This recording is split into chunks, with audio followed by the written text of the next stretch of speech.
All right, so hopefully you're all having a good morning, evening, or night. This is part number 20. Let us just begin. September 15th, 1954. Dear folks, well, we're now on our way to Hong Kong. We will arrive the 18th. I guess I told you in the last letter I received money from Momo for the coats. And you can tell her I'll get them. Well, I guess you won't like this, neither will Pop. Believe me, I don't either. But I need to draw out of the stock corporation right away. I owe $150 to several different guys on the ship, and I should have around 180 if I'm not mistaken. When you send it to me, send it by money orders. Tomorrow I'm going to stop the $10 allotment. I'm very sorry, Pop, I can't help it. Everyone makes a damn fool of himself once in a while. And I tell you the truth, I lost money playing poker. How are the kids doing in school? I bet Mary is happy back. She does good in arithmetic. Too bad I was never good at it. Remember how rotten I was at it? Well, what's the last word from Martha? Well, I hate to make it short, but that's it. I miss all of you very much. Write soon, and please, I need the money very bad. So hurry, love, Lewis. September 16th, 1954. Dear folks, we'll get underway for Hong Kong at 15:30. Of course, the Navy had spoiled Liberty by sending at least 4 or 5 ships plus the ships already there. The Princess will jump up on everything. There is a lot of scuttlebutt about us not coming back here because the USNS has taken over. Sure hope it is time. Encloses a clipping from a pamphlet named Democracy Challenges Totalitarianism by Lavona Hanna and John R. Carr, put out by Randall McNulty and Company. Damn good book. The clipping's all about the Longhorn exercises in the Lampus. Not everything at all to write about. Life is very dull down here. Hopefully it stays that way. I mean, no wars or anything. Write soon. I miss you all very much. Love, Lewis. Texas town has a day under the totalitarianisms. Lampus, April 3rd. This little Texas town has been captured by a totalitarian army today. It's a huge make-believe incident that was very real. Hundreds escaped silently as the green-clad aggression troops over this ranching town of 5,000 persons closed churches, bullied teachers, and set up concentration camps for one day. Lapis was under totalitarian rule by the troops were from the 82nd Airborne Division.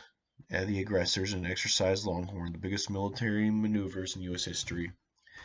But the new maneuvers and occupation of Lampus was part of maneuvers. Later, the city was to be recaptured by friendly forces. U.S. military government will run the city in cold, gloomy weather and intermittent showers.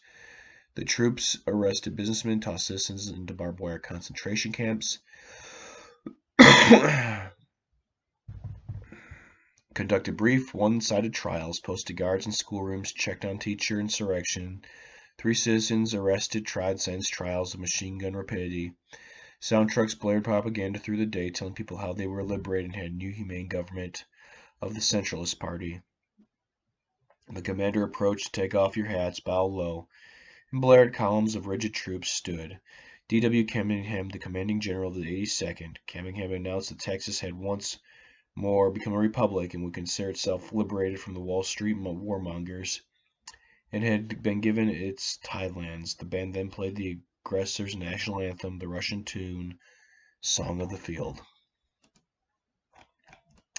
September 18th, 1954. Dear folks, we're still on the way to Hong Kong, but today we stopped at a small island train with the junior officers of the deck and how to handle the ship. The map shows where. Around and around the island we went. One side of the island had schools of porpoises or dolphin of about 200. That was the largest amount I've ever seen at one time.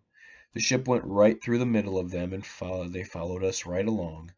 Then all of a sudden they lined up in a straight line side by side and took off at very high speed and completely disappeared. Today we had a drill. I was in a hurry to get to my station and ran into a locker door. The corner of it rather, and put a small deep cut in my right eyebrow. It wasn't big enough to sew up, so they shaved off my eyebrow and taped it up. I just took the tape off and I looked like hell without one eyebrow. I also went to the dentist and had one tooth filled, and that was 11 this morning. I still feel the Novocaine. It's now 10 p.m. Almost 12 damn hours. Well, how's everything at home? I hope the kids are all right, and I hope Pop isn't working himself to death. What's the word from Martha? Write soon. Love, Lewis. and this is where they are located. We stopped around its island today.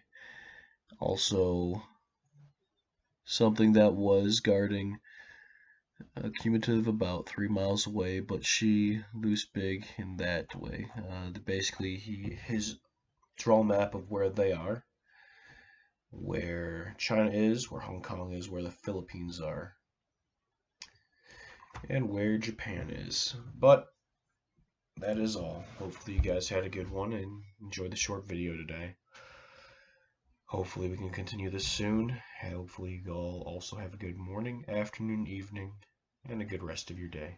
It's again me signing off.